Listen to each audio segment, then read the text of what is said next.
ಓ ದೇವ್ರೆ, ನನ್ನ ಹೆಂಡತಿ ಆತ್ಮಹತ್ಯೆ ಮಾಡಿಕೊಂಡು 6 ತಿಂಗಳಾಯಿತು. ಅವಳಿಗಿನ್ನೂ ಆತ್ಮಶಾಂತಿ ಸಿಕ್ಕಿಲ್ಲ. ಬಿಲ್ಡಿಂಗ್ ಬರೆದು ಕೊಡು ಅಂತ ಬೆದರಿಕೆ ಆಗ್ತಾ ಇದ್ದಾಳೆ. ಇವತ್ತು ಬೇರೆ ಅಮಾವಾಸ್ಯೆ. ಯಾವ ರೂಪದಲ್ಲಿ ಬಂದು ನನ್ನ ತೊಂದರೆ ಕೊಡ್ತಾರೋ ಗೊತ್ತಿಲ್ಲ. ದೇವ್ರೆ, ನೀವೇ ನನ್ನ ಕಾಪಾಡಬೇಕು.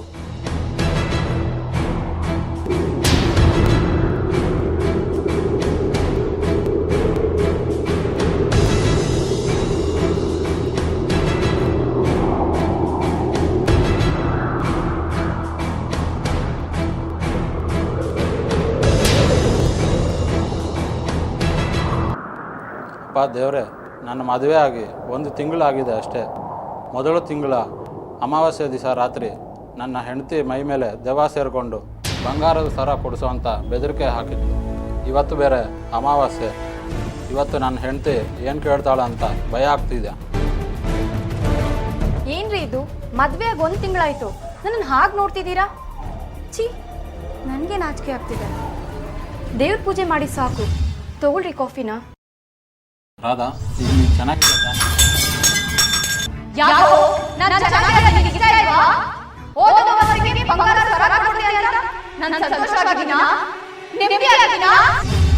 ರಾಧಾ, ಮತ್ತೆ ಸರ್ಕಾರ ಬೇರೆ GST ತಂದಿದೆ. ಅದರಲ್ಲಿ ನೀನು WDT ವೈಫ್ ಡಿಮ್ಯಾಂಡ್ ಟ್ಯಾಕ್ಸ್ ಬೇರೆ ಹಾಕ್ತಿದ್ಯಲ್ಲ ರಾಧಾ. ಈಗ ಒಗ್ಗರಣೆ ಆಗ್ತಿದ್ಯಾ? ನನಗೆ ಬಂಗಾರದ ಬಳೆ ಬೇಕೇ ಬೇಕು.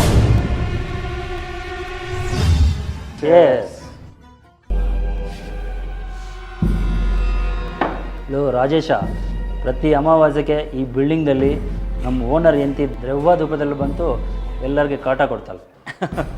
So stupid. ಈ 2017 ಇಸ್ವಿಯಲ್ಲಿ ಈ ದೆವ್ವ ಭೂತ ಮೋಹಿನಿ ಇವ್ಯಾವುದು ನಂಬಾರ್ದು ಕಣೋ. It's all ಬುಲ್ಶೆಡ್. ಲೋ, ಹಂಗೆ ಹೇಳ್ಬೇಡ್ಕಣೋ. ನೀವು ಹೆಂಗೋ ಈ ರಾತ್ರಿ ಇಲ್ಲೇ ಇರ್ತೀರಲ್ವ, ನಿಮಗೆ ಗೊತ್ತಾಗತ್ತೋ. ಬರಲಿ, ಅದು ಯಾವ ದೆವ್ವ ಭೂತ ಬರ್ತಾಳೋ ಬರಲಿ. ನಾನು ಹಾಕಿರೋ ಗುಂಡಿಗೆ 1 ಆವಾಜ್ ಕೊಟ್ಬಿಟ್ರೆ ಎದ್ರುಕೊಂಡು ಓಡ್ತಾ ಇರಬೇಕು. ಹೋಗೋಗಿ, ನನ್ನ ರೂಮ್ ಕರೆದೇ ಇಲ್ಲ. ಬೇಗ ಮುಗಿಸೋ, ಮಲ್ಗನ. ಐ ವಾಂಟ್ ಟು ಮೀಟ್ ದೆವ್ವ ಅಷ್ಟೇ.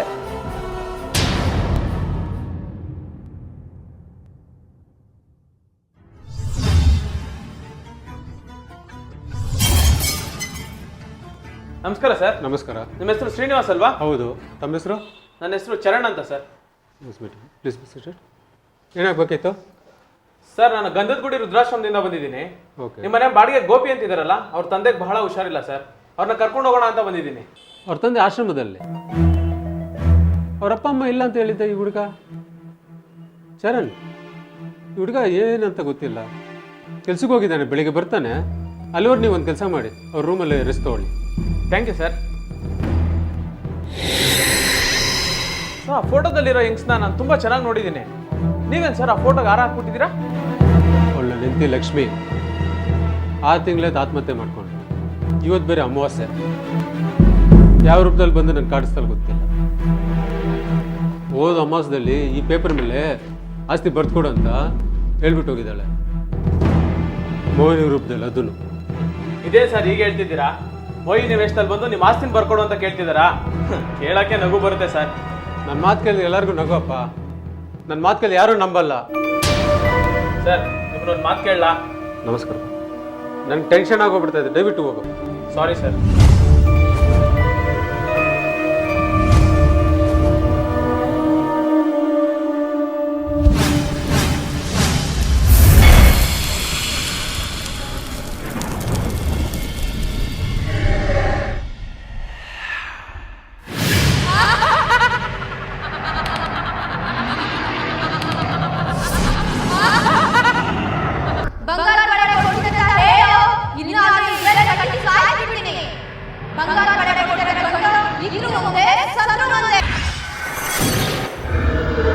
ಆಯ್ತು ರಾಧಾ, ಬರೋ ಅಮಾವಾಸ್ಯೆ ಅಷ್ಟರಲ್ಲಿ 4 ಬಲೆ ಕೊಡಿಸ್ತೀನಿ. ಸಂತೋಷನಾ?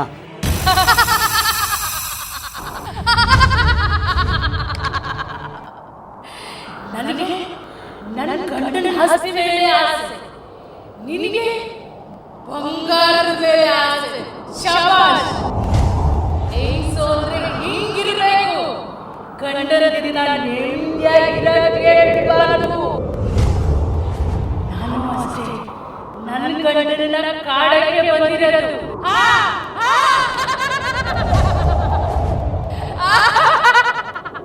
ಯಾರು ಇವಳು? ನೋಡಕ್ ಭಯ ಆಗ್ತಿದೆ. ದೆವ್ವಕನೆ, ಓನರ್ ಸತ್ತೋಗಿರೋ ಹೆಂಡತಿ ದೆವ್ವಾಗ ಬಂದಿದ್ದಾಳೆ. ನಿನಗೆ ನಿಜವಾಗ್ಲೂ ದೆವ್ವ ಇಟ್ಕೊಂಡಿದ್ಯಲ್ಲ? ಅದು ಬಂಗಾರ ದೆವ್ವ. ನನಗೂ ಹಾಗೇನೆ ಆಸ್ತಿ ದೆವ್ವ ಇಟ್ಕೊಂಡಿದೆ. ನೀನು ಜೀವಂತವಾಗಿರುವಾಗಲೇ ದೆವ್ವ ಇಟ್ಕೊಂಡಿದೆ. ಆದ್ರೆ ನಾನು ನಿಜವಾಗ್ಲೂ ಸತ್ತ ದೆವ್ವ ಆಗಿದ್ದೀನಿ. ಆಸ್ತಿಗೋಸ್ಕರ. ಬನ್ರಿ, ಭಯ ಆಗ್ತಿದೆ. ಇಲ್ಲಿಂದ ಹೋಗೋಣ. ಇದೇನು ರಾಧಾ, ಒಂದು ದೆವ್ವ ಇನ್ನೊಂದು ದೆವ್ವನ ನೋಡಿ ಎದುರ್ಕೊಳ್ಳೋದ? ಅಯ್ಯೋ, ನನ್ಗೆ ಯಾವ ದೆವ್ವನೂ ಮೆಟ್ಕೊಂಡಿಲ್ಲ. ನಾನು ನಾಟಕ ಆಡ್ತಾ ಇದ್ದೀನಿ. ನನಗೆ ಯಾವ ಒಡವೆನೂ ಬೇಡ. ಬನ್ರಿ ಹೋಗೋಣ. ಇದು ನನ್ನ ಜಾಗ. ಇಲ್ಲಿ ನಾನು ಮಾತ್ರ ಇರಬೇಕು, ಬೇರೆ ಯಾರು ಇರಬಾರ್ದು. ತೊಲಗಿ ಇಲ್ಲಿಂದ. ಬನ್ರಿ ಹೋಗೋಣ.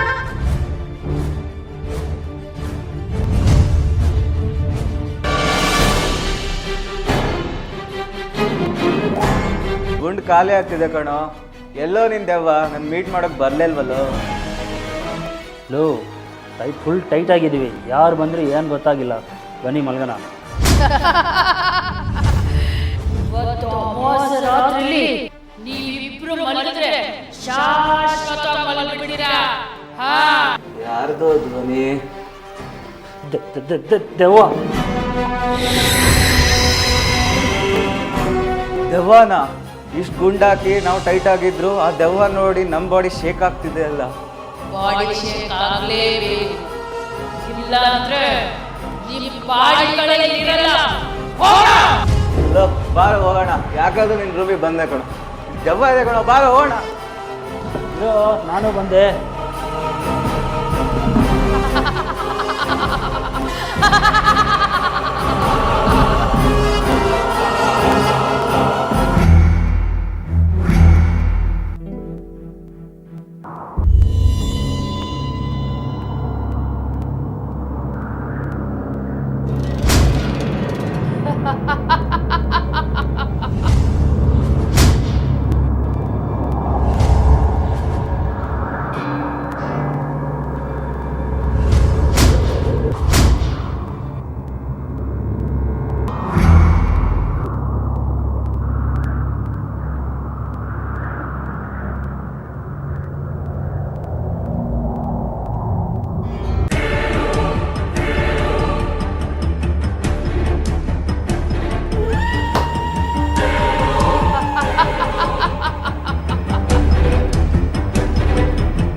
ಸದ್ಯ ಈಗಲಾದರೂ ಬಂದೆ. ಜೀವಂತವಾಗಿದ್ದಾಗಲೂ ನಾನು ತೊಂದರೆ ಕೊಡ್ತಾ ಇದ್ದೆ. ನಾನಾ ರೂಪದಲ್ಲಿ ಬಂದು ನನ್ನ ಪ್ರಾಬ್ಲಮ್ ಕ್ರಿಯೇಟ್ ಮಾಡ್ತೀನಿ. ನನ್ನ ಆಸ್ತಿಯಲ್ಲಿ ನನ್ನ ಹೆಸರು ಬರೆದಿದ್ದೀನಿ. ಸಂತೋಷನಾ? ಸಂತೋಷನ? ನಿನ್ನ ಮೈಯಲ್ಲಿರೋ ರಕ್ತ ಕುಡಿಯೋಷ್ಟು ಸಂತೋಷ ಆಗ್ತಿದೆ ನನಗೆ. ನೀನು ಇವಾಗ ಸತ್ತೆ, ನಾನು ಬದುಕ್ತೆ. ನೀನು ಸೋತೆ, ನಾನು ಗೆದ್ದೆ. ಲಕ್ಷ್ಮಿ ಅಂತ ನನ್ನ ಹೆಸರು ಇಟ್ಕೊಂಡ್ರು ನನ್ನನ್ನ ಬೀದಿ ಭಿಕಾರಿಯಾಗಿ ಮಾಡಿದೆ. ಇವತ್ತು ನೀನು ಬೀದಿ ಭಿಕಾರಿ. ನೀನು ಬೀದಿ ಭಿಕಾರಿ. ಬೀದಿ ಭಿಕಾರಿ ಕೊಡೋ ನೀನು. ಯಜಮಾನ್ರೆ, ಈ ದೆವ್ವ ಒಬ್ಳೆ ಈ ಬಿಲ್ಡಿಂಗ್ನಲ್ಲಿ ಇರ್ತಾಳ? ಮತ್ತೆ ನಮ್ ಗತಿ? ನಾವಿಲ್ಲಿರೋದಿಲ್ಲ. ನಮ್ಮ ಅಡ್ವಾನ್ಸ್ ಕೊಡಿ. ನಮ್ಮನ್ನು ಮಾಡಿಸ್ಕೊಡಿ. ಈ ದೆವ್ವ ನಿಮ್ಗೆ ಅಡ್ವಾನ್ಸ್ ಕೊಡೋದು, ನಾನು ಕೊಡೋದು. ಹೆದರ್ಕೋಬೇಡಿ. ಏಯ್, ನೀನ್ ಇಲ್ಲಿಂದ ಬರೀ ಬಟ್ಟೆಲಿ ಹೋಗ್ಬೇಕು. ಒಂದು ಬಿಡುಗಾಸು ತಗೊಂಡು ಹೋಗ್ಬಾರ್ದು. ಬೀದಿ ಬೀದಿ ಭಿಕ್ಷೆ ಎತ್ಕೊಂಡು ತಿರುಗ್ಬೇಕು ನೀನು. ಒಂದು ತನ್ನಕ್ಕೆ ಮನೆ ಮನೆ ಬಾಗ್ಲಲಿಬೇಕು. ಆಗ್ಲೇ ಕಣೋ ನನ್ನ ಆತ್ಮಕ್ಕೆ ಶಾಂತಿ ಸಿಗೋದು. ಆಗ್ಲೇ ನನ್ನ ಆತ್ಮಕ್ಕೆ ಶಾಂತಿ ಸಿಗೋದು. ಏನ್ ಸರ್, ಮೀಟಿಂಗ್ ಏನಾದ್ರು ನಡೀತಾ ಇದೆಯಾ? ನಮ್ಮ ರೂಮಲ್ಲಿ ನೋಡಿದ್ರೆ ಪವರ್ ಆಫ್ ಆಗಿದೆ, ಇಲ್ಲಿ ನೋಡಿದ್ರೆ ಪವರ್ ಇದೆ. ಯಾರು ಅದು? ನಾನು ಇಲ್ಲಿರುವಾಗಲೇ ಇಷ್ಟು ಜೋರಾಗಿ ಮಾತಾಡೋದು? ನಾನು ಇಲ್ಲಿದ್ದೀನಿ ಅಂತ ನಿನಗೆ ಗೊತ್ತಾಗ್ತಾ ಇಲ್ವೇನೋ? ಇವಳೇ ನನ್ನ ಹೆಂಡತಿ, ಸತ್ತೋಗಿ ದೈವದ ರೂಪದಲ್ಲಿ ಬಂದು ಲಕ್ಷ್ಮಿ. ನಿಮ್ಮ ಹೆಂಡ್ತಿನ?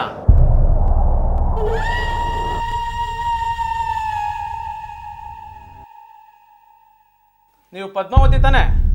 ಗಂಧದ ಗುಡಿ ಆಶ್ರಮದಲ್ಲಿ ನಾನು ಯಾರೂ ಇಲ್ಲ ಅನಾಥೆ ಅಂತ ಹೇಳಿ ಬಂದು ಸೇರ್ಕೊಂಡಿದ್ರಿ. ನೋಡಿದ್ರ ಸರ್, ಮಾತೇ ಬರ್ತಿಲ್ಲ. ಅವ್ರು ಮನುವಾಗಿರೋದು ನೋಡಿ ನೀವು ಅರ್ಥ ಮಾಡ್ಕೋಬೇಕಿತ್ತು. ಅವ್ರು ಆತ್ಮಹತ್ಯೆ ಮಾಡ್ಕೊಂಡಿಲ್ಲ, ನಾಟಕ ಆಡ್ತಿದ್ದಾರೆ. ಈಗಲಾದ್ರೂ ನನ್ನ ಮಾತು ನಂಬ್ತೀರಾ ಸರ್ ನೀವು? ಲಕ್ಷ್ಮಿ, ನೀನು ಇನ್ನೂ ಜೀವಂತವಾಗಿದೆಯಾ? ಚರಣ್ ಹೇಳ್ತಾರೆ ನಿಜನಾ? ಹೌದು ಕಣ್ರಿ, ನಾನು ಇನ್ನೂ ಜೀವಂತವಾಗಿದ್ದೀನಿ. ಒಡವೆ, ಆಸ್ತಿ, ಅಂತಸ್ತು ಯಾವುದು ನನ್ನ ಹೆಸರಿಗೆ ಕೊಡಲಿಲ್ಲ ಅಂತ ಆತ್ಮಹತ್ಯೆ ಮಾಡ್ಕೊಳ್ಳೋ ನಾಟಕ ಆಡಿದೆ. ನಿಮ್ಮ ಆಸ್ತಿ ಎಲ್ಲ ನನ್ನ ಹೆಸ್ರಿಗೆ ಮಾಡ್ಕೋಬೇಕು ಅಂತ ಪ್ರತಿ ಅಮಾವಾಸ್ಯೆಲ್ಲೂ ಈ ಥರ ನಾಟಕ ಆಡ್ತಾ ಇದ್ದೆ. ದಯವಿಟ್ಟು ನನಗೆ ಕ್ಷಮಿಸ್ಬಿಡಿ. ಸದ್ಯ ಈ ಅಮಾವಾಸ್ಯೆ ರಾತ್ರಿಯಲ್ಲಿ ಆ ದೇವ್ರು ನಮ್ಮಿಬ್ಬರನ್ನ ಜೊತೆ ಮಾಡಿದ್ನಲ್ಲ, ಅಷ್ಟೇ ಸಾಕು. ಇನ್ನು ಮುಂದೆ ನನ್ನ ಹಣ, ಆಸ್ತಿ ಎಲ್ಲ ನಿನ್ನ ಹೆಸರಿಗೆ. ನೋಡಿದ್ರ ಸರ್, ಈಗಿನ ಕಾಲದ ಹೆಂಗಸರು ಒಡವೆ, ಹಣ, ಆಸ್ತಿಗೋಸ್ಕರ ಹೆಂಗ್ ಬೇಕಾದ್ರೂ ಆಟ ಆಡ್ತಾರೆ. ವೇಷ ಕೂಡ ಬದಲಾಯಿಸ್ತಾರೆ. ಯಾವ ಅಮಾಸೆಲಾಗ್ಲಿ ಹುಣ್ಣಿಮೆಲಾಗ್ಲಿ ದೆವ್ವ ಬರುತ್ತೆ, ಪೀಡೆ ಬರುತ್ತೆ, ಪಿಸಾಚಿ ಬರುತ್ತೆ ಅನ್ನೋದೆಲ್ಲ ಸುಳ್ಳು.